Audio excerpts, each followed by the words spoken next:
Kilanga. Avec nous, Kilongi, sur ce plateau de kiosque. Il fait son comeback sur CCTV. Merci de votre fidélité, dénouement dans l'affaire de désignation de juge à la Cour constitutionnelle en remplacement du juge Polycarpe Mungulu. Enfin, fumée blanche dans des conditions très difficiles pendant que Bahati suspendait les travaux au niveau du Congrès. Mbosso a repris ses assises un jour après, jusqu'à ce qu'il y ait eu désistement du candidat du parti de Bahati Lukwebo. Pas le désistement devant les congrès, mais plutôt c'est Bahati qui a annoncé un peu dans des conditions très difficiles de ce désistement. Notre confrère Yves Bouya passe sa 4e journée à la détention. On parle de garde à vue. Jusque-là, il n'y a pas de mandat d'arrêt provisoire. 4e journée à garde à vue. Yves Bouya, qui a été accusé par un autre confrère. C'est bien dommage d'en parler. C'est une question qui nous concerne. Israël Mutombo, je pense qu'on en parle tout à l'heure dans cette émission. Merci de votre fidélité. Le gouvernement a pris également un train de mesure par rapport à la situation sécuritaire à l'est du pays. Notamment, on parle de la suspension du vol de Rwandair. Le Conseil supérieur de la défense, ainsi on a décidé, et le ministre porte-parole a fait rapport de ce qu'a été le contenu de cette réunion. Peut-être qu'on va aboutir à l'expulsion ou au rappel de notre ambassadeur, l'expulsion de Kariga, soit au rappel de notre ambassadeur au niveau du Rwanda. Vous avez remarqué peut-être ce matin, pour ceux qui ont pris les taxis, il y a eu hausse des prix des produits pétroliers à la pompe. Certainement, c'était par rapport à tout ce que nous avions connu il y a 2-3 semaines.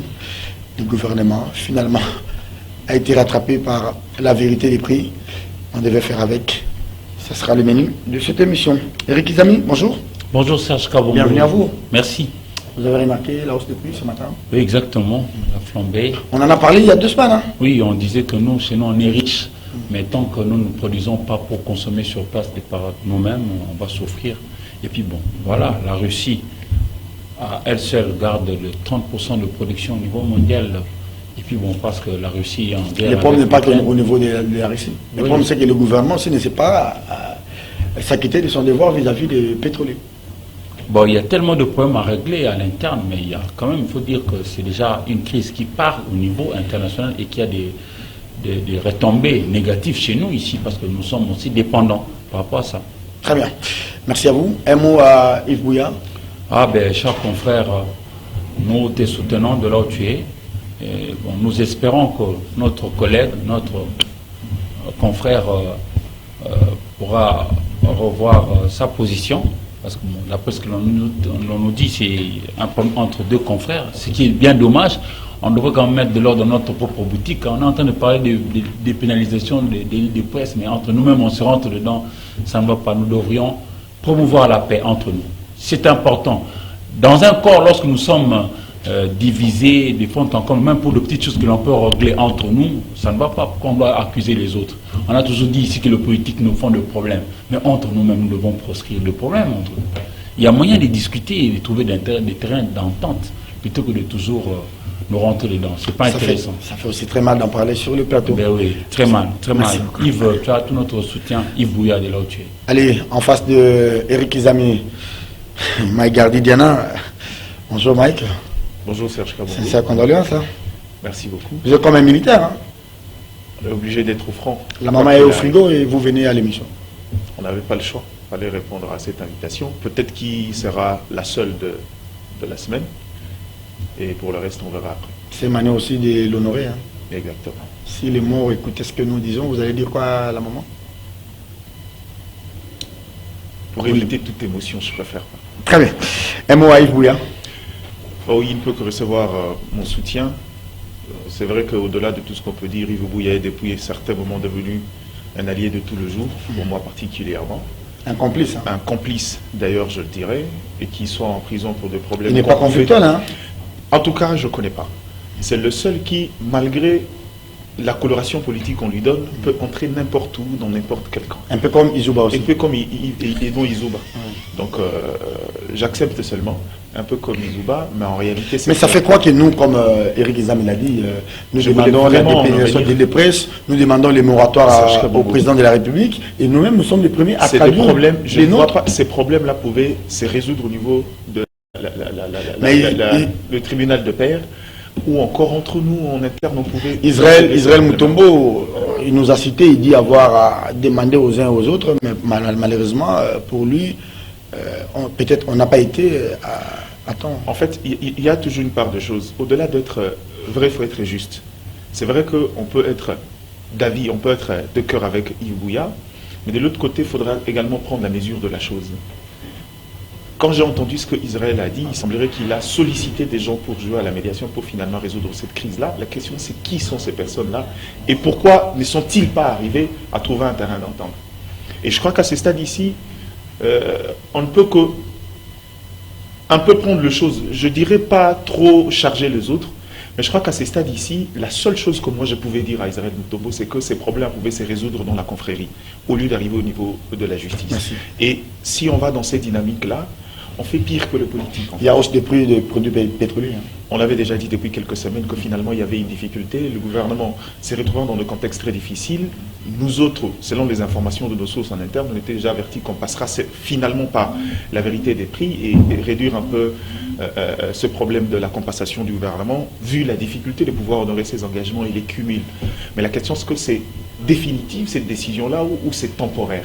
Ça, c'est ce qu'on aimerait qu'on nous dise, parce que si on va de manière définitive pour un marché qui subit la fluctuation au niveau international, on risque de mettre la société congolaise dans... Mais vous parlez que de la fluctuation au niveau du marché international, vous ne parlez pas de la responsabilité du gouvernement vis-à-vis des pétroliers. On a commencé par la responsabilité de ce gouvernement qui n'était pas en mesure d'honorer ses engagements avec les cumuls. Et ça a créé des problèmes entre les pétroliers et le gouvernement. Et les fournisseurs. Ce qui fait qu'aujourd'hui, ce gouvernement-là, au lieu de continuer à cumuler et n'est pas être en mesure... Malgré tout ce qu'on a, on nous rabat les oreilles sur les réserves d'échange. Si vous voulez revenir sur la question de réserve, c'est-à-dire c'est le paradoxe. Vous savez, la cohérence dans la gouvernance, c'est un élément essentiel.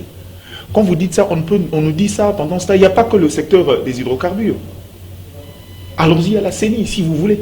Ok, allons-y. Allons-y à la CENI. On va revenir à vous, parce que je pense qu'il faut rapidement couper, et nous allons revenir dans les minutes qui suivent. Vous regardez Kiosque, madame, messieurs, on se retrouve dans 2 minutes pour la suite de ce programme.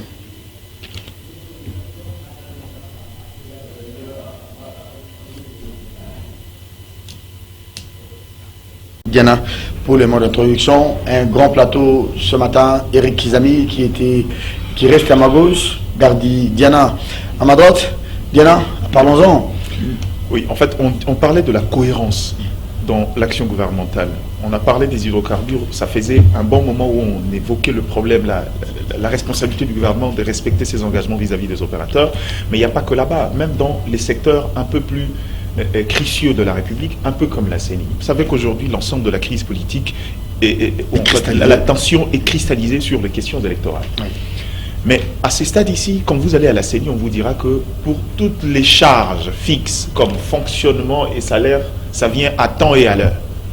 Mais l'élément central, c'est-à-dire que le côté, la rubrique opérationnalisation, qui est censé, en fait, qui est l'âme de la CENI, jusque-là, il n'y a rien avec un retard de 3 mois.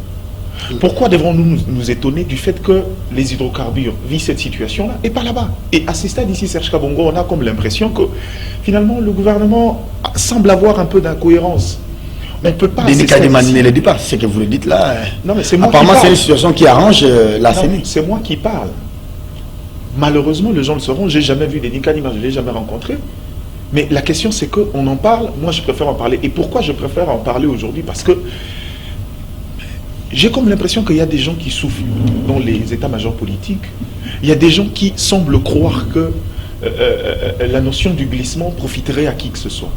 S'il y a des gens qui le disent au chef de l'État, je lui rappelle. J'ai comme l'impression qu'un groupe, certains membres du gouvernement, si vous voulez, je peux citer le ministre des Finances parce qu'il est dans le tournant, dans la chaîne des dépenses, et les autres semblent ne pas maîtriser les priorités de choses. On ne peut pas à ces stades ici, déjà qu'on a de retard. Je vais revenir sur un argument. Mais la CENI ne se plaint pas. Moi, je n'ai pas vu la CENI. Oui, mais justement, la CENI ne va pas se plaindre parce qu'il ne faudra pas oublier que récemment, il y a eu des tensions entre la CENI et particulièrement le ministère des Finances, budget et certains ministres, aujourd'hui ils ont fumé le calumet de la paix. La CENI attend de bonne foi. Mais moi je ne suis pas CENI. Moi je suis un observateur externe. Je dois voir, et quand ça ne va pas, je dois le dire. Je n'ai pas besoin d'attendre que la CENI parle. Les élections, la CENI n'est que quelqu'un sur qui on a déposé le pouvoir pour pouvoir organiser. Les élections nous concernent, nous, Congolais. Donc à ces stades ici, on ne peut pas le dire. Si en 2018, il a fallu plus de 20 mois, si en, qu'est-ce que je dis, en 2006, si en 2018, il a fallu plus de 16 mois, aujourd'hui, on est à combien de mois? Et jusque-là, on a des retards, on ne s'est pas organisé. Est-ce qu'à ces stades ici, quelqu'un peut nous dire pourquoi la rubrique opérationnalisation ou encore organisationnelle de la CENI semble n'est pas alimentée d'un retard de 3 mois? Qui peut nous le dire? Mais apparemment, pendant ces temps, à la CENI, sur le cumul, on se contente du fonctionnement, qu'on a l'argent pour le fonctionnement. c'est la meilleure façon d'endormir les gens.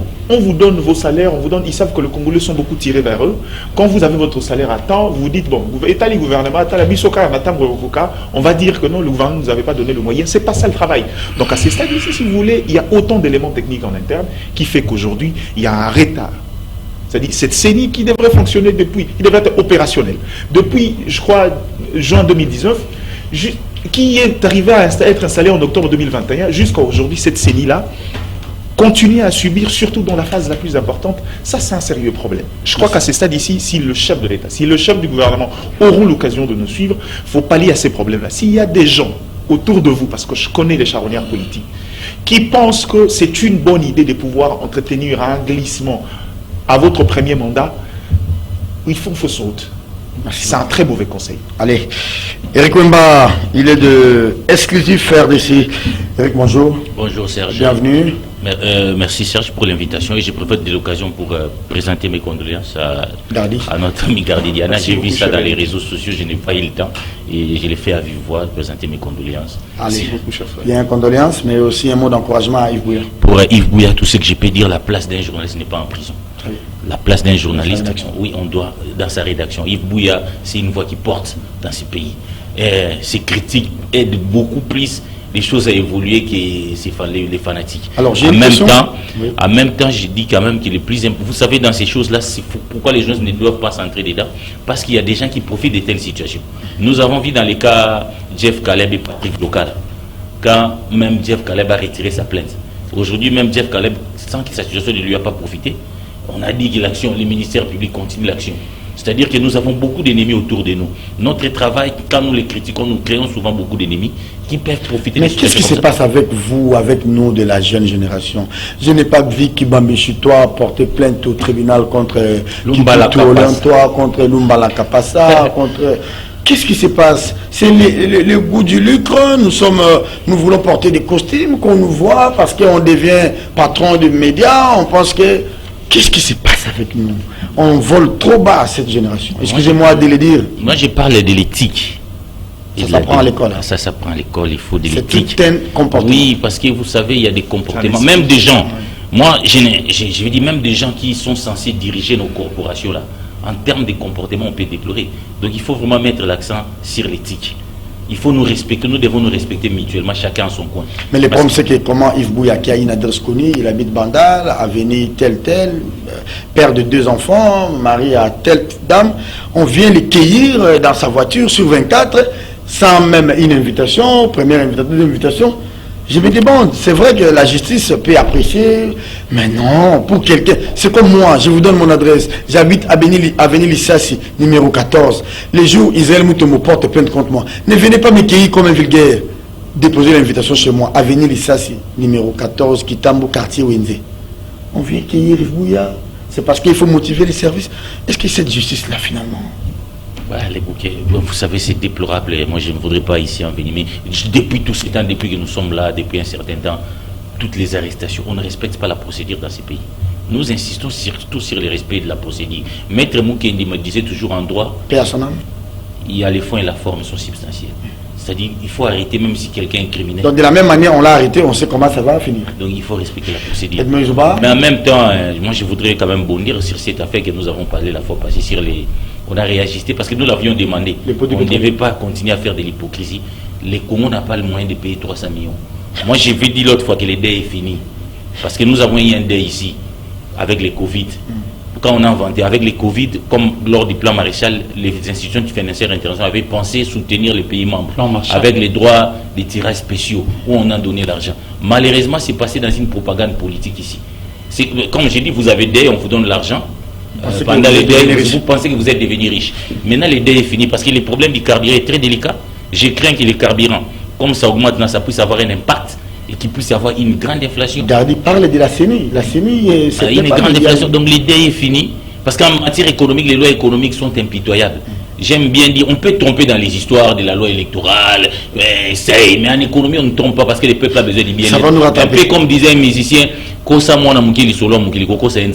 le peuple demande le pain, quand il n'en a pas, ça va impacter, même si on ne voudrait pas qu'on responsabilise le président de la République par certains qui font une communication. En cas que le président est 5 ans, de la fin de l'année, on parle de ses responsabilités dans tous les domaines. Ce n'est pas c'est les ministres qui ne l'aident pas, c'est le président de l'Assemblée. Monsieur le Président, vous avez promis le progrès social. Regardez, détérioration du pouvoir d'achat à la fin de votre mandat et que vous êtes celle que nous avons élue au suffrage universel et direct. Vous serez comptable, celle. Merci beaucoup. Allez. C'est l'écriture du vieux Lutumba. Oui, avec la voix du vieux. Madilou, système, hommage à toi, très cher Madilou. Bonjour. Bonjour Serge. Bienvenue. Merci beaucoup. Vous passez presque nuit avec Yves Bouya. Oui, vous êtes très proche. Hein. On continue vous la marche. Au parquet les vendredis à 22h. Oui, le parquet se ferme aussi. Hein. C'est pas quand même un endroit de liberté où les gens peuvent se pavaner et faire tout. C'est tous les jours que je suis là parce que je vais moi-même avoir la température, comment les choses se passent. Alors l'état de la situation, ça me permet aussi d'avoir comment notre justice fonctionne et les étapes à franchir et tout ça. Il a été auditionné par un inspecteur. Il a été auditionné par un la question n'était pas là. Non. C'est-à-dire, le fait tel que présenté, il a fallu d'abord qu'il soit auditionné par un OPJ. Et quand le procureur général a demandé le dossier, c'était le samedi, il a orienté les dossiers vers un autre magistrat pour la poursuite de l'audition.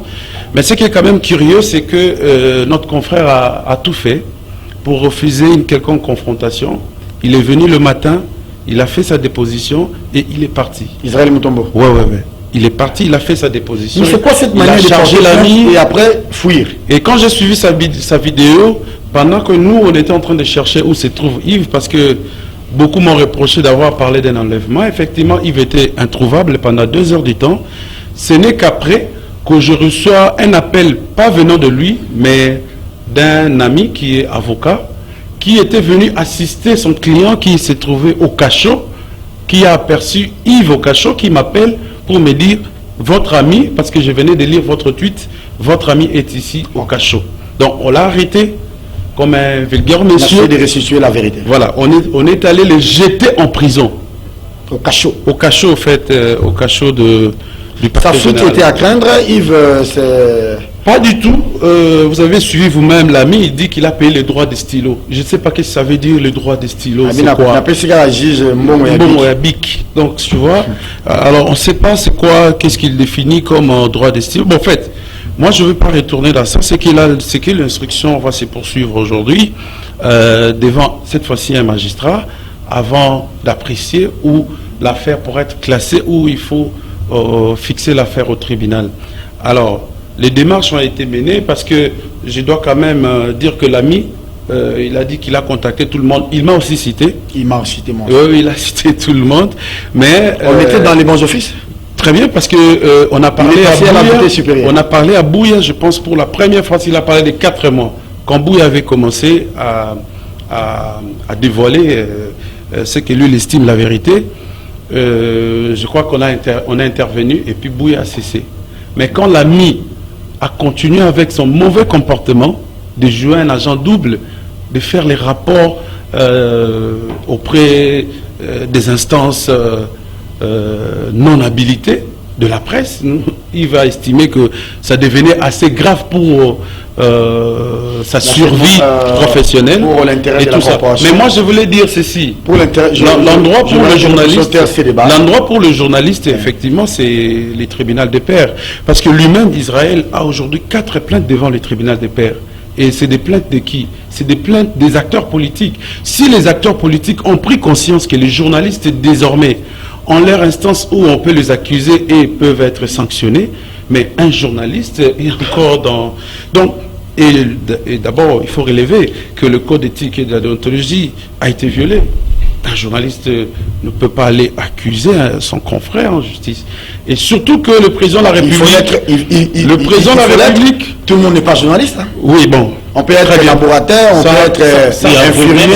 Ça, c'est une précision de taille. On peut être infirmier, laborateur. Je vais finir par là. Les États généraux de la presse, nous avons remis un mémorandum au président de la République pour qu'il y ait un moratoire sur les arrestations des journalistes en attendant l'organisation d'abord du congrès extraordinaire qui a été demandé pour la réforme. Je parlais avec les ministres, il a parlé d'un mois qu'il y aura ce congrès, et pour que les décisions, les recommandations prises pendant puissent être coulées sous forme de réforme au sein de l'Union. Parce que là, on va renforcer et la commission de discipline et la commission de la carte. Donc, ce sont deux grandes commissions qui vont désormais être revêtues d'une nouvelle robe. Mais voilà ce qui arrive. On va voir là où on va arriver. Mais les amis ont entamé des négociations, mais j'estime que quand on veut punir son confrère, il a déjà fait 3 jours en prison, au cachot plutôt, mais je vois là, il ne veut pas lâcher. Bon, il estime que on va continuer. Allez, donc, merci beaucoup. Je lis ces textos de Peter Tiani qui fait tout son soutien à Yves Bouya, Perrault Noir également. Merci à Perrault de nous écrire depuis là où il se trouve en cachette. Allez, clin d'œil à toi, cher Perrault. Nous te soutenons de loin. Vous n'avez fait que dire ce que les gens disent tout bas, même s'il y avait la voix un peu excessive. Clin d'œil aussi au général Ndima. Mais revenons au Conseil supérieur de la défense. Un train de mesure, Kinshasa hausse le ton. Hein. Beaucoup, je suivais encore le ministre des Affaires étrangères aujourd'hui, le VPM Lutundula, qui a dit que le Congo n'a jamais attaqué personne. Le Congo ne veut pas attaquer personne. Le Congo va cette fois-ci se défendre et défendre ses limites. Les narratifs ont changé. Toutes désormais. Donc je suivais encore le général Mbala hier. Il dit même pas un lompet de terre cette fois-ci ne doit être. Donc on a renforcé le militaire, on a renforcé les effectifs et on veut cette fois-ci en terminer avec cette histoire d'insécurité. Et la logistique aussi. Le ton a changé et vous avez suivi même le président de l'Union africaine, Macky Sall, qui appelle au dialogue. Mais je me demande, il faut encore dialoguer avec le Rwanda pour des situations déjà dénoncées, connues, pondues dans le rapport des Nations Unies. Est-ce qu'il faut encore revenir dans cela pendant que notre armée a de l'avantage sur terrain? Il faut faire comme Churchill disait. Il faut aller plus loin, parce que cette fois-ci, le Congo n'a jamais agressé le Rwanda. Pourquoi le Rwanda nous agresse? Il y a des preuves. Officiellement, la République a pris ce courage-là pour accuser le Rwanda. Jamais fait dans l'histoire. Et je pense qu'on va mettre les bouchées doubles pour que si vraiment le Rwanda pourrait aussi subir les dérangements que l'Est de la République a souvent souffert, on fera. Suspension du Rwandais, jusque-là, pas de rappel des ambassadeurs ni expulsion. Serge, dans cette situation, moi, vous savez, je n'aime pas être dans l'attitude de quelqu'un qui se plaint. Vous savez, nous les nègres, on a l'habitude, je me parle généralement, quand un malheur arrive, on cherche les causes à l'extérieur. Avant de voir les autres, les Rwandais, consorts qui nous menacent, nous devons essayer d'établir notre propre responsabilité. Je vais donner un exemple, Serge. Pendant qu'on est en train de tuer à l'Est, vous avez vu les spectacles que Zola nous offert. Une affaire accessoire, hein? Les problèmes de mettre un juge à la Cour constitutionnelle. Par rapport aux Congolais qui sont en train de mourir, c'était accessoire. Voilà les spectacles des Zola. On pouvait tout arrêter ces jours-là pour que la représentation nationale prenne une initiative. Mais voilà, c'est comme si on vous dit un malheur est chez vous et on vous voit en Guassouma. Donc les gens là avec les bâtis et les mots sont en train de se battre pendant que les Congolais sont en train de tuer. Moi, je pense que ça aussi, c'est notre responsabilité. Parce que quand nous ne sommes pas sérieux nous-mêmes, les gens ne vont pas nous respecter.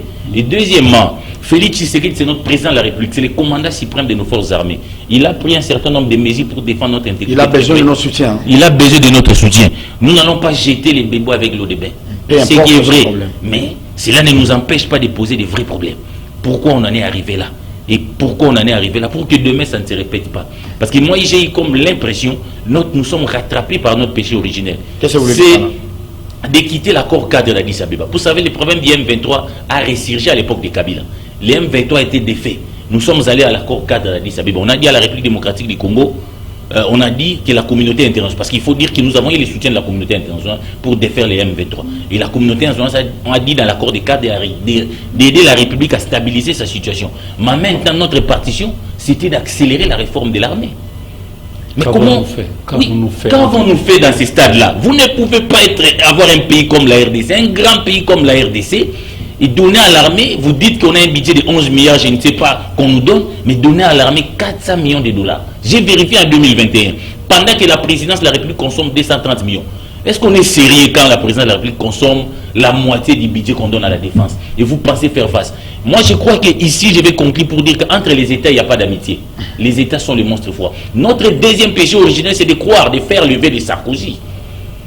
Qui disait que... Collaborer, partager. Non, on estimait que si on partage les richesses avec les Rwandais, Kagame deviendrait un homme gentil. Voilà, il y a des contrats que nous ne connaissons ni la tête ni les contrats. À part les Rwandais, nous demandons, nous voulons voir clair comment notre or doit être raffiné au Rwanda. La double imposition, la route Kassimbi qu'on sort, on doit voir clair de tous ces contrats-là qu'on a donnés aux Rwandais, comme ça, et malgré qu'on leur a donné... Mais comment on est arrivé à ce que Rwanda Air commence à desservir Kinshasa, J'allais conclure, Kabila avait refusé. Je crois qu'il y a eu beaucoup de largesse du pouvoir de Kinshasa vis-à-vis des Rwandais, au point d'amener Kagame, parce que moi je pense que nous sortons des élections très contestées, on a estimé qu'on pouvait contourner les problèmes de la légitimité en interne en se faire acceptant aux autres. C'est comme ça que Kagame, quand il vient au stade des martyrs, c'est lui qu'on considère comme Hitler a été applaudi par les combattants de l'IDPS. Moi je vais dire en relation internationale, il n'y a pas d'amitié. Vous avez vu les comportements d'Ouganda. Nous sommes des êtres. Nous devons nous cesser de nous comporter comme Edimo le dit là tout de suite. Je donne l'exemple pour conclure. Vous savez, les rapports de force, ça veut dire un jour nous nous comportons comme un catéchiste au Congo. Qui va à la chasse, il rencontre un lion. Au lieu de dresser son fusil, il se met à prier. Oh mon Dieu, fais en sorte que les lions ne me dévorent pas. Oh, les lions aussi fait sa propre prière. Oh mon Dieu, j'ai fait 3 jours, je n'ai pas mangé. Quelle belle proie. Voilà. Finalement, les catéchistes de Moukongo ont été dévorés. Il n'y a pas de pitié. Si vous êtes fait... un catéchiste, pas Moukongo. Non, c'est un exemple. Un catéchiste. De pour dire que dans les rapports entre les États, il n'y a pas d'amitié. Si vous êtes faible, on va vous écraser. Vous ne réformez pas votre armée si vous n'êtes pas sérieux. Et j'ai posé la même question à Katoumi, nous étions à Lubumbashi. C'est aujourd'hui je comprends un peu sa philosophie. Pas, sans pour autant l'inventer, j'ai posé la question sur la guerre à l'Est. Travaillons sur nous-mêmes. Si vous avez des papes d'une religion qui ne croient à rien comme des Barrettes et des Mbosso, qui font les bruits, qui s'acharnent pendant que les Congolais tuent à l'Est, on ne nous prendra jamais. S'il vous plaît, Wemba a raison. Ne venez pas sur tout ce qu'il a dit sur la CENI. Je ne sais pas si vous avez à dire sur ça. Mais on entame la CENI. On y va vers la question de l'Est. C'est à vous de voir. Oui, je préfère parler d'abord de la sécurité parce que ça sera un des éléments importants pour qu'il y ait la tenue dans la paix des élections en République démocratique du Congo. Voyez-vous, nous sommes dans la partie orientale qui reste toujours un ventre mou pour notre pays. Mais la meilleure de défense, c'est l'attaque. On ne peut pas rester à se plénichant, tout ça. Je crois avoir dit et répété ici sur votre plateau que plusieurs fois, et lors de grandes rencontres qu'on a appelées CNS, Conférence nationale souveraine, il avait été attesté que l'on devrait avoir des bases militaires. Formons les nôtres. Parce qu'en réalité, le Rwanda n'a pas un espace de recul. Le Rwanda sait que la République démocratique du Congo, notre pays, n'est pas suffisamment organisée actuellement. Nous, on a fait des brassages, mixages, malaxages, tout ce que vous voulez. Mais on n'a pas véritablement... Ici, encore une fois, je reviens sur un nom. J'ai cité en bien l'autre fois, le monsieur, il est sénateur, Omba Penedjunga. C'est un Rangers. Un monsieur très bien formé. Il n'a cessé de répéter que c'est maintenant que nous devons former nos jeunes. C'est maintenant qu'il faut le faire. Parce que le Rwanda, se disant qu'il n'a pas d'espace de recul, il s'est dit, vaut mieux toujours être en République démocratique du Congo pour créer des ennuis. Parce que nous aussi, nous devons, je crois, à mon avis, attaquer, contre-attaquer. C'est-à-dire, créons quelque chose pour les inquiéter eux aussi. Et puis vous verrez qu'ils vont poser un rapport. Voilà, un rapport. Aussi longtemps que nous allons seulement être dans le verbe, dans l'argumentaire. Je salue le courage du VPM, les affaires étrangères, le Tundoula Penapala, Christophe, et les autres, même le Patrick Mouye et les autres, le membre du gouvernement, tout ce qu'ils sont en train de faire, c'est bien, mais encore faut-il qu'on est en train de discuter au niveau de l'EIA, l'Union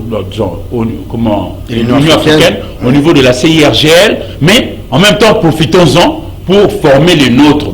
Si tous nos enfants, ils sont regaillardis dans l'armée, un peu comme disait Kim Wadoulou, si nous donnons à nos enfants la nourriture 3 fois le jour, ils vont faire tout ce que nous allons leur demander. Et là, il s'agit de défendre la patrie et nous devons le faire. Parce que vous savez, si cette insécurité persiste, qui sait si nous aurons véritablement jusqu'à la fin la possibilité de pouvoir faire des élections, parce que la paix est très essentielle. On va parler des élections avec cette histoire de la Cour constitutionnelle, parce que ça sera les derniers temps. Exactement. J'aimerais quand même que nous puissions saluer ces militaires FARDC. Oui, le vaillant. Il y a eu front sur 3 axes. Hein. Ça, on en parle de moins en moins. Peut-être que ces deux rébellions, cette rébellion écran avait sous-estimé la force de frappe de l'armée, encouragé les militaires et encouragé aussi leur chef qui est le président de la République, tout comme le général Constant Ndima. Il faudra les encourager parce que depuis toujours je fais partie de ceux qui estiment que diplomatiquement, vouloir aller dans le soft, il faut en avoir la carrure. C'est-à-dire que pour pouvoir négocier en équité dans le rapport étatique, il faudra au préalable avoir prouvé sa capacité, à la fois dissuasive, mais sa force militaire. Je crois que depuis un certain moment, le côté pacifiste de la RDC ne nous a pas aidés.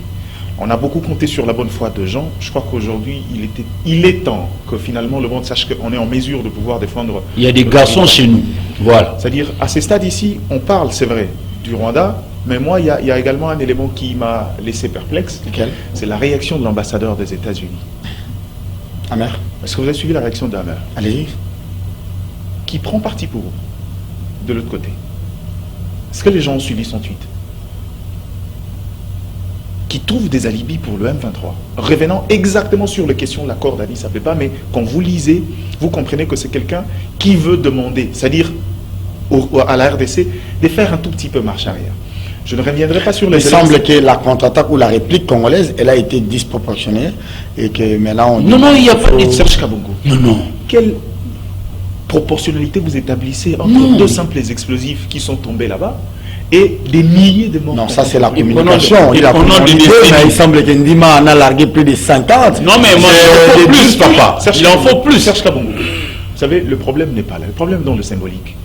Je ne reviendrai pas sur le problème structurel ici, c'est que cette armée-là méritait. Ça fait des années qu'on disait aux gens... C'est déjà du dit, c'est du compris. Ça, c'est une vérité. Il faut qu'on la regarde en face et qu'on corrige maintenant.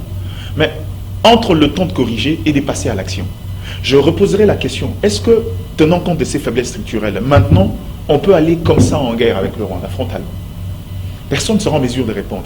Mais je crois que c'est le vœu de tout Congolais. Oui, tout Congolais. J'ai parlé avec un jeune homme à Kitambo hier, il m'a dit, si on prend 80 millions de Congolais, les Rwandais peut être inondés par les urines du Congolais. Quelqu'un m'a dit ça. J'ai dit, bon, c'est quand même pas... Ça peut faire rire, mais... Quand je dis, c'est après sondage, quand vous allez, moi j'ai encore l'habitude de prendre le transport en commun, le langage c'est ça. Or, nous autres ici sur le plateau élite connaissons les faiblesses qu'il y a au niveau de l'armée, mais malgré ces faiblesses-là, je ne suis pas sûr que le Rwanda seul, militairement, pourra tenir. Mais le comble, il faut faire attention, il n'y a pas que le Rwanda. Qui est derrière le Rwanda? L'Ouganda que nous parlons, c'est l'Ouganda qui autrefois, c'est doivent se retirer. Cet Ouganda-là n'est pas avec nous. Parce qu'il ne faudra pas oublier que c'est après la rencontre entre le fils et son oncle de l'autre côté que tout a capoté. 24 heures après, ils nous ont pondu le communiqué pour annoncer le retrait de troupes ougandaises sur le sol congolais. Faute d'un nouvel accord. Justement. Non.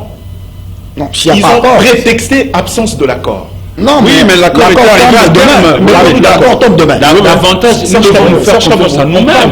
Il fallait anticiper. On parle sur la question. On ne met pas ça on met pas en parler sur la place publique. Autant qu'ils ont refusé de nous donner le délai exact, le nombre des militaires, les opérations, voilà. Ils ont refusé de faire filtrer l'opérationnalisation de l'armée. Pourquoi vouloir le dire comme ça, tout en sachant que les deux chefs d'État, encore les États, peuvent s'engager encore sur une nouvelle base? Je veux le dire ici aux Congolais que l'Ouganda qu'on voit, l'Ouganda n'est pas avec nous. Eric l'a dit. L'Ouganda n'est pas avec nous. Et à ce stade ici, j'ai comme l'impression que... Sur personne. Un peuple se libère. Hein. Oui. C'est pas un autre peuple. Serge, nous l'avons dit ici. Si vous voulez parler, sollicitez la parole parce que c'est gardé. Oui. Pour dire à mon ami et frère, aucun peuple ne peut... Pour les compléter ou bien pour les compléter? Pour dire quand même, nous devons voir. J'ai dit c'est justement ce que nous devons voir chez nous. Parce que vous savez, moi j'ai couvert l'idée. Oui, appuyer sur le micro, rapidement, là. Allez-y. J'ai couvert les phares. L'IDPS à l'opposition. Les jours où il y avait une opération conjointe contre les FDLR, l'IDPS a crié à la haute trahison. Et je n'ai pas compris. Et nous la disions que les problèmes sécuritaires...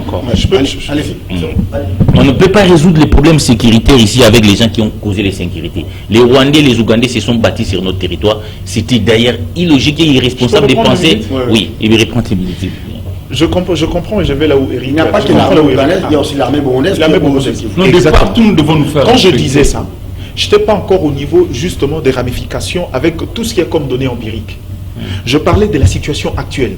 C'est Ouganda qui sourit avec nous, qui a encore ses forces sur le sol, diplomatiquement, dans le groupe de pression. Voilà ce qui se passe en fait. L'Ouganda et le Rwanda se regardaient en chien de faïence. Mais je ne sais pas encore dénicher... À un moment, Félix a voulu réconcilier. Je crois que je ne sais pas encore c'est quoi le problème. Non, on n'a pas réconcilié. De ce côté-là, il ne faut pas dire ça. On a tenté de vouloir gérer les deux relations sans trouver un équilibre net. Et que finalement, les deux États qui autrefois étaient ennemis, pour des raisons d'intérêt sur le sol congolais, commencent à se rapprocher. Et ce rapprochement-là, en tant que Congolais, c'est vrai, je ne peux pas craindre, mais en tant qu'intellectuel, je dois craindre parce que finalement, on risque de sombrer dans une relation très hypocrite qui risque de servir de base arrière pour infiltration et pour destruction interne. Je crois qu'à ce stade ici, l'État congolais doit évaluer ses rapports au niveau de la sous-région. Il faut travailler sérieusement en interne. Et au-delà de ça, Kagame a été beaucoup plus clair dans sa déclaration. Le feu, il faut l'allumer d'où il est parti. Prétextant parlant de FDLR, mais on sait tous que cet État-là est passé maître. Mais deuxième élément sur quoi nous on prête pas attention. Je chute par là, oui. Le Rwanda qui a toujours été présenté comme le bourreau, vous savez rien qu'avec ces quelques explosions-là et l'arrestation de 2 militaires rwandais, le Rwanda est passé à la victimisation à un degré que nous on sous-estime. Mais c'est comme ça qu'il faut... Je crois que c'est l'élément qu'il a utilisé pour finalement avoir le soutien des Nations Unies qui du reste... Et de l'Union africaine. Et de l'Union africaine, ils ne seront pas avec nous. Oui, mais... À la limite, qui sont avec Félix, que ce soit au niveau... Non, moi, nous-mêmes... Que ce soit au niveau... C'est vrai qu'aujourd'hui, on dit à une crise peut tourner à une opportunité. C'est vrai qu'aujourd'hui, toute l'opinion, pas à 100%, mais dans une grande majorité, et avec le président de la République, et avec le gouvernement, il faut faire la guerre, peut-être pas la déclarer, mais il faut résister.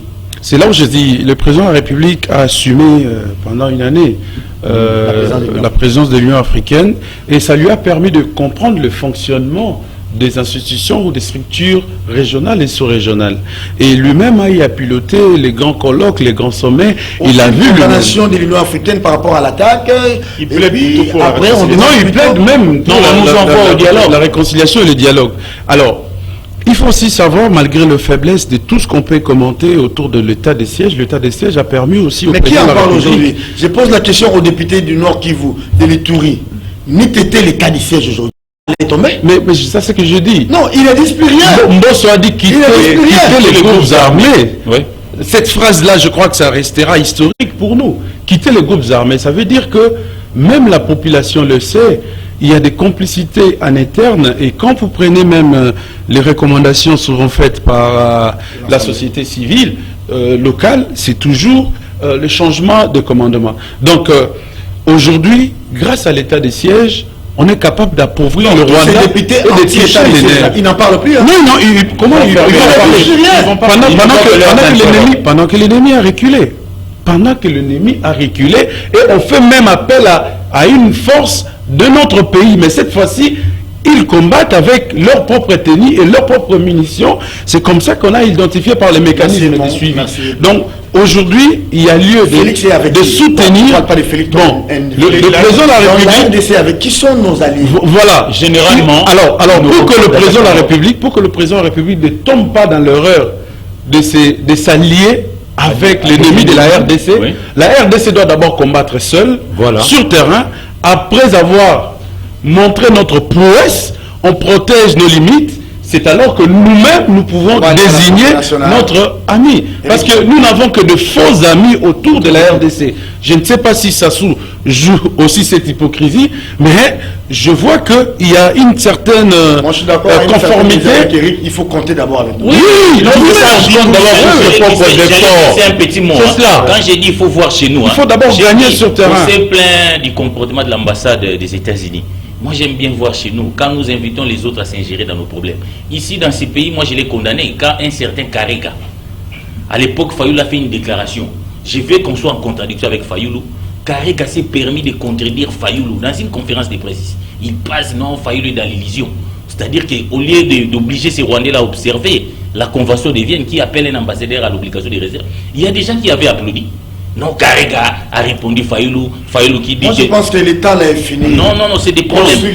Construisons le VVC, le vouloir vivre commun, attisons le fait du patriotisme. Mais justement... Ça, ce sont nos contradictions internes. Non, c'est-à-dire qu'il faut... C'est ça le problème, de dire que non, il faut oublier, non. C'est-à-dire nous devons poser le problème, comme on fait dans les palabres, pour que nous soyons ensemble, pour que nous dirigeons nos fonds. Allez, on vous appelle Serge, voilà. Et maintenant, là, nous serons ensemble. J'en appelle les chefs de l'État. Par exemple, ce que je voulais comme acte symbolique, je l'ai vu quand il y avait le terrorisme en France, où Hollande a appelé hyper caché, Katoum a appelé Mélenchon. Pourquoi on ne fait pas la concorde? L'essence véritable de l'union sacrée, c'est ça. Appeler Katumbi, appeler Bemba, appeler Kamere, appeler Fayoulou et tous les autres. Pour que nous soyons ensemble, nous montrons que nous sommes unis pour défendre la République. Même Kabila. Mais pourquoi pas? Même Kabila. Mais pourquoi pas? Même Kabila. Qui a signé les accords avec les M23. Non, nous sommes en train de virer vers les derniers virages. Passez-moi un peu cette tautologie. On va terminer par la Cour constitutionnelle. C'était pas facile à l'Assemblée, hein. Mais parlons de la Cour, c'est-à-dire le problème, c'est les élections. Non, mais si nous voulons avoir de bonnes élections, je crois qu'en amont, nous devons avoir des bons acteurs.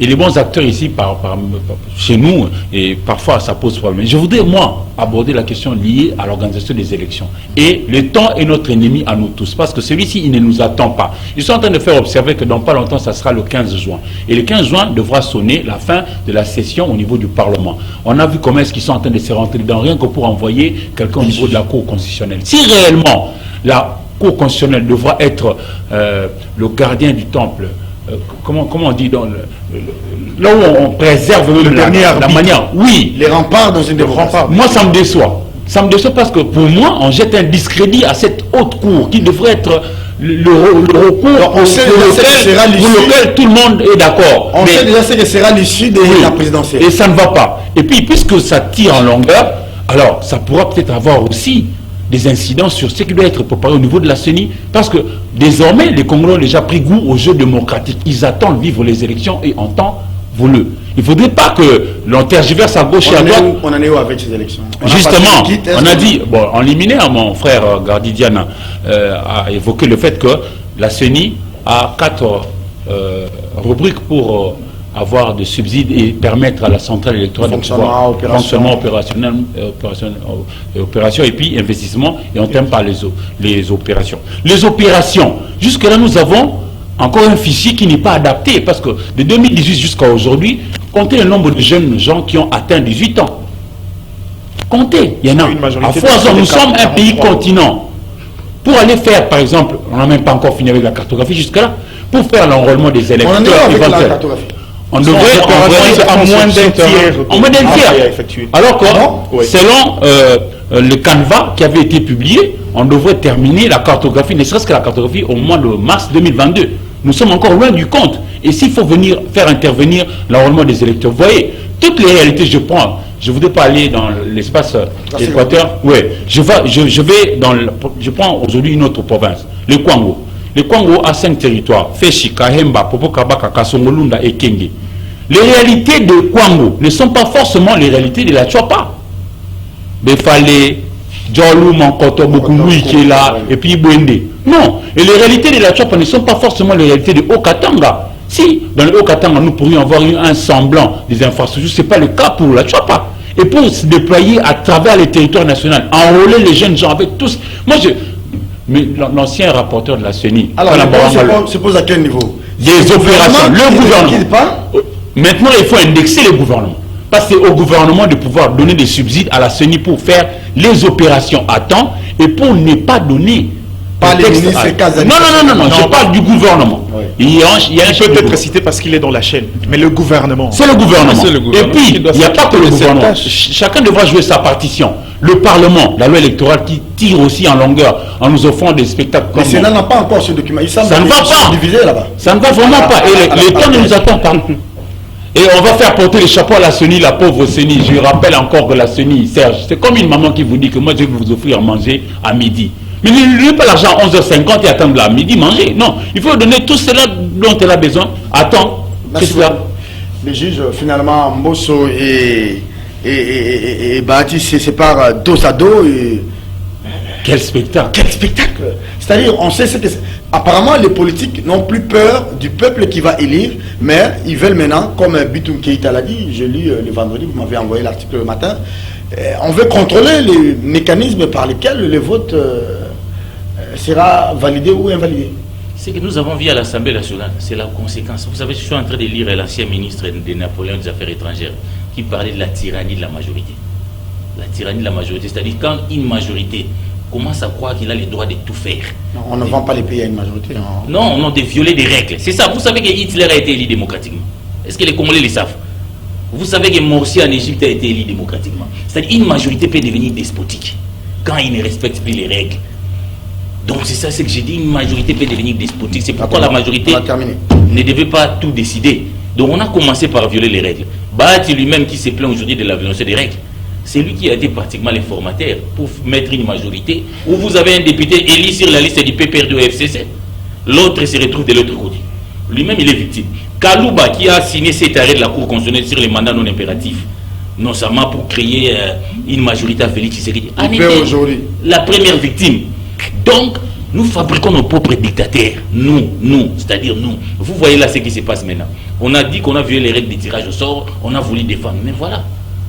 Ça veut dire, les juges de la Cour constitutionnelle, là, on ne sait pas. Bahati se bat de l'autre côté. Mais quelle est l'image que nous envoyons? Nous donnons. Alors que les juges qui viennent de décider là, ceux qui ont construit la Cour constitutionnelle voulaient que ça puisse être les garants de la démocratie. Il est temps de combattre cette tyrannie de la majorité de l'Union sacrée qui s'installe ici, où on pense qu'ils ont le droit de tout faire pour conserver leur pouvoir. Je vous apprends même qu'au Bitou Keïta l'a dit. Oui, et j'en appelle à cette campagne-là, bureau de vote par bureau de vote. Il faut que nous nous approprions du processus électoral. Les élections, je vais le dire, c'est l'affaire du peuple. La CENI et la Cour constitutionnelle devaient être là pour constater que nous avons voté tel.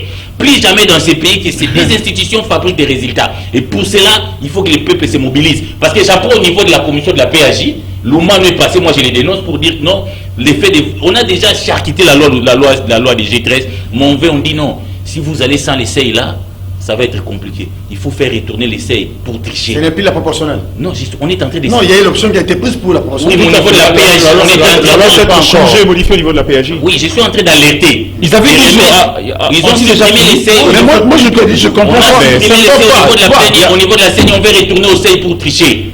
Mais je crois qu'on doit mobiliser le peuple. De dire aussi à Félix Tshisekedi et à ces gens, au lieu de tricoter, laisser le peuple s'élire. Faire un seul mandat n'est pas un crime.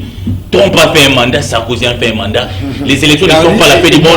Quand on n'a pas un bilan, on cherche vraiment à contrôler la CENI, la Cour constitutionnelle, mettre l'essai, développer les stratégies, au lieu de travailler pour le bien-être du peuple, pour que on est loin du compte. On est en train de chercher un peu à... Ça a donné l'image, c'est pas faut parler en termes...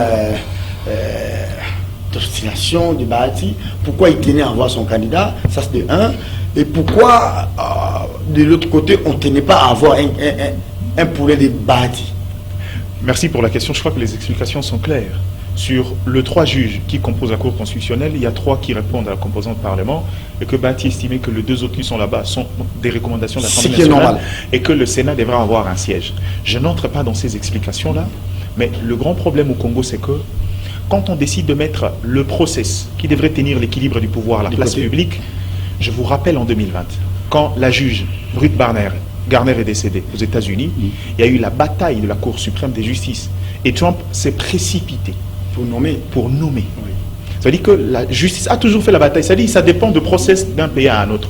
Ce sont deux choses de procédure politique, mais dans le fond, tout dépend de la qualité des hommes que vous placez. Je l'avais dit en amont. Donc c'est ça le grand problème. C'est-à-dire le politique, un peu comme avec la CENI, ingrat vis-à-vis de ceux qui... Les politiques, vous savez, Vous savez pourquoi on a prévu à ce que des nominations viennent répondre de quotas dans les différents pouvoirs, judiciaire, exécutif et législatif. C'est pour l'équilibre du pouvoir. Pour se neutraliser. Pour se neutraliser mutuellement, pour que chacun ne prenne pas le dessus. Mais quand on décide de mettre des questions d'ordre scientifique, de procès à la place publique, on donne des éléments de langage justement aux politiques. Et malheureusement, cette scène-là est désolante. Ça devrait se faire calmement et envoyer des personnes compétentes, sans pour autant avoir la prétention... Est-ce que Bahati n'a pas vu ça venir? Semble-t-il que c'est un bon marathon. Non, c'est pas question de voir. On ne voulait pas. C'est pas question de voir, justement. Regardez. Bahati doit comprendre que dans l'union sacrée... Il a perdu dans, par exemple... Dans la Chopo, le gouverneur qui est là, on apprend que le Conseil d'État avait l'invalidé pour remplacer une femme. Voilà. Mais comment on sait que Serge, telle voie est passée chez Tony? Voilà le grand problème. Voilà, les décisions se prennent maintenant à venir au Kitundu. Serge, voilà le grand problème. Bahati ne sait pas que cette union sacrée, surtout dans sa composante Parlement, est composée de la plupart des gens qui ont connu Bahati depuis. Ils sont partis de MP jusqu'à FCC. Voilà. La plupart des gens connaissent ses ambitions et savent qu'il. C'est-à-dire qu'il y a une sorte de méfiance, rien qu'à voir comment on a eu sur lui. Et regardez les têtes, vous verrez, c'est des gens qui ont téléporté en fait les différences d'autrefois jusqu'à maintenant. C'est un problème d'affinité en fait. Ce qui fait que la place qu'il veut occuper à l'Union sacrée maintenant, il faut beaucoup de tact pour l'avoir. Et malheureusement, on ne lui reconnaît pas ce leadership-là, cette responsabilité. Il s'est dit il va porter la candidature du président de la République, mais pourquoi il sortit d'avoir un juge à la cour? Non, j'ai vu la vidéo, comment les députés l'ont pourchassé comme des abeilles. Mais... En fait, moi, ce qui est là, c'est que les calculs étaient très simples pour moi. Punga qui est décédé venait du Sénat. Moi, oui. Alors, voilà. Donc, il venait du Sénat. Pourquoi ça devait même être un problème? Je pense que la séparation de pouvoir, telle que Gardi l'a définie, la cohérence, l'harmonie qui devait régner au sein des institutions n'existe vraiment pas. Parce que, d'abord, le fait pour le président de la République d'estimer que le Parlement peut jouer son rôle, l'Assemblée nationale, le Sénat... Mais il semble que c'est Félix le vrai tireur de ficelle. Je ne crois pas. Pourquoi? Parce que nous l'avons vécu à l'époque de Kabila. Même pour désigner un président de la CENI, il y avait plutôt de problèmes entre opposition et majorité. Mais les problèmes se posent aujourd'hui même au sein de l'Union sacrée. À l'époque de Kabila, pour parler de la cohérence... Est-ce qu'on ne peut pas résoudre ça entre Bemba, comment il s'appelle, Kabouya, Bahati... C'est là où je dis, non. À l'époque de Kabila, il y avait plus que ça. Il y avait des réunions interinstitutionnelles où lui-même siégeait. Il y avait les leaders des institutions qui venaient participer. Il y avait aussi la CENI. Donc, vous avez le président qui estime, après décision de tous ces corps réunis, et il donne aussi son avis et tout se passe dans la tranquillité. Mais cette fois-ci, le président de la République apparemment n'a pas organisé les choses comme Kabila le faisait à l'époque de réunions ou de conseils interinstitutionnels où vous avez chaque entité institutionnelle qui décide en sa manière. Alors il faut un véritable... Maintenant il commence à abuser. Adversaire de Félix. Il comprend maintenant que vous avez lâché son ministre de l'économie, vous l'avez privé de son quota à la Cour constitutionnelle, mais il doit commencer à s'agir sur la sincérité au sein de... Il doit commencer à agir comme un bandit. Non, je ne pense pas. Donc, il y a une ligne qui a été tracée. Je pense que c'est la ligne qu'il faut suivre. Parce que là, ça devient maintenant un abus. Allez. Ils sont tous les enfants de l'Union sacrée. S'il y a des mésattentes, il y a des malentendus, ils doivent les arranger à l'intérieur au lieu d'exposer le peuple congolais.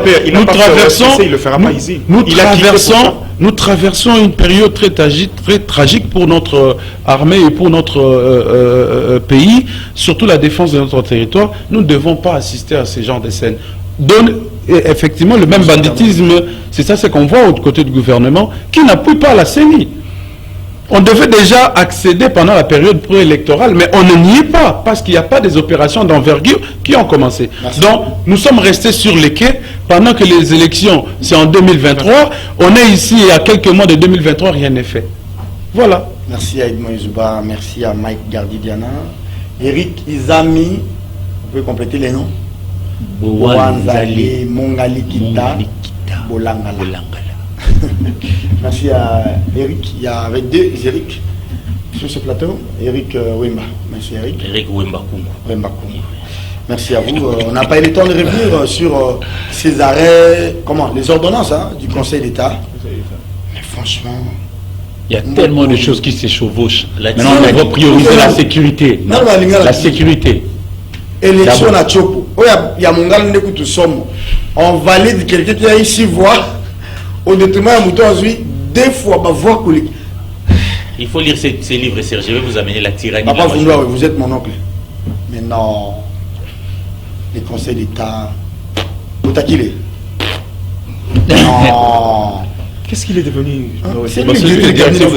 C'est que vous faites du conseil d'État. Mais franchement, prometteur en politique. Vous êtes les parrains du président de la République. Vous l'avez porté comme fils de baptême.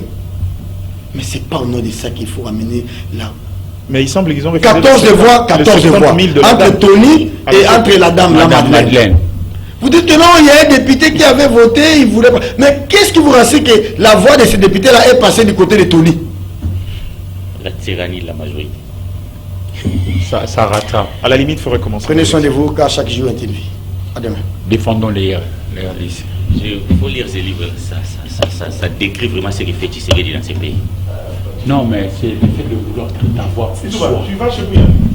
Oui.